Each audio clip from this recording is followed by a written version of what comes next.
So eto na nga po mga idol, sa naging laban nga po ng Barangay Ginebra kontra dito. Game 2 po nila sa Meralco Bolts, no, ay humataw po talaga si Christian Stan Hardinger na meron pong 41 points, 11 rebounds, 4 assists at isang steal.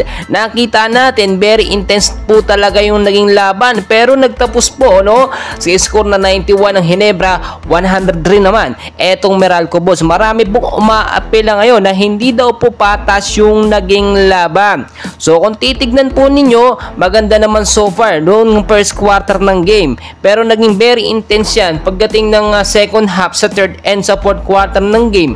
Humina po ang depensa dito ng Barangay Ginebra.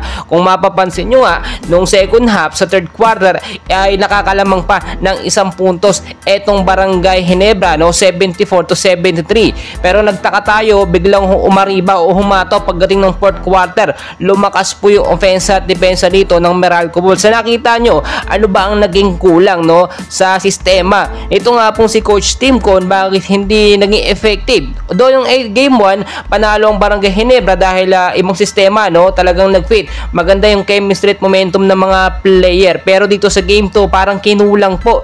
Ang nakita natin dito, halos hindi gumagalaw yung mga player ng Barangay. Si Stan po mga kaibigan ay hinakot lahat, na halos siya na pumupuntos with 41 points. Kung titignan po ninyo, ibang klase talaga itong si Stan. Hindi lamang pang depensa at pang opensa rin talaga siya.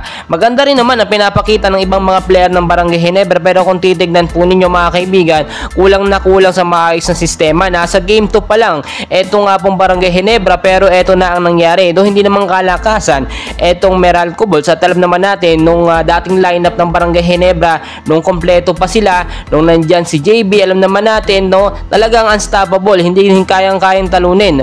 Dahil nga po All Filipino Conference ito ngayon, no, ay dito talaga malalaman ang tunay na galing ng mga Filipino player dito sa Barangay Ginebra. So adjustment, no, kinakailangan palakasin ng ofensa at depensa ng Ginebra para sa mga susunod na laban nila ay manalo at hindi po sila matalo. But so far magandang performance din naman, no, hindi naman nagkakalayo ang score. Talagang nakadepensa at nakadikit pa rin ng Barangay Ginebra. Never say die hanggang sa fourth quarter ng game. Well mga kaibigan, para sa akin wala pong naging dayaan na laban. Fair yung naging laban. Doon yung referee, nakikita natin lagi pumapabor dito sa Meralco Bolts, no? Pero kapag easy points, konting tapik lang, pinipituhan po itong Barangay Ginebra. So medyo parang ganun yung nangyari, kaya sinasabi nila bentang laban at nagkadayaan. Pero okay naman, so far walang problema, no? Bawi na lamang po sa next game itong Barangay Ginebra. And please mga kaibigan, don't forget po to like and subscribe. Maraming salamat.